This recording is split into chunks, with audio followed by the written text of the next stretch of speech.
పట్టుకోవాల్సిన పోలీసే దొంగగా మారాడు, అది కూడా కోడిగుడ్ల కోసం. వినడానికి వింతగా ఉన్న ఈ ఘటన పంజాబ్లోని ఫతేగఢ్ సాహిబ్ టౌన్లో చోటు చేసుకుంది. ఇక వివరాల్లోకి వెళ్తే రోడ్డు ప్రక్కన ఓ గుడ్ల వ్యాపారి సైకిల్ మీద గుడ్ల ట్రే ఉంచి ఏదో పని నిమిత్తం పక్కకు వెళ్లాడు. అటుగా వచ్చిన హెడ్ కానిస్టేబుల్ ఆ ప్రాంతంలో ఎవరూ లేకపోవడంతో భలే ఛాన్స్ అనుకుని గుడ్ల ట్రేలో నుంచి కొన్ని గుడ్లను తీసుకుని తన ప్యాంట్లో వేసుకున్నాడు. గుడ్ల వ్యాపారి అక్కడికి రాగానే ఏమీ తెలియనట్టు అటు నుంచి మెల్లగా జారుకున్నాడు. అటుగా వెళ్తున్న ఆటోను ఆపి అందులో ఎక్కి వెళ్లిపోయాడు.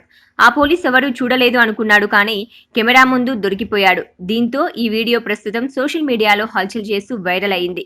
గుడ్ల దొంగతనానికి పాల్పడిన హెడ్ కానిస్టేబుల్ ను ప్రీత్పాల్ సింగ్ గా గుర్తించారు. అతన్ని విధుల నుంచి పోలీసు ఉన్నతాధికారులు సస్పెండ్ చేస్తూ ఉత్తర్వులు జారీ చేశారు.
జనం టీవీ తెలుగును సబ్స్క్రైబ్ చేయండి, షేర్ చేయండి, బెల్ ఐకాన్ను యాక్టివ్ చేయండి.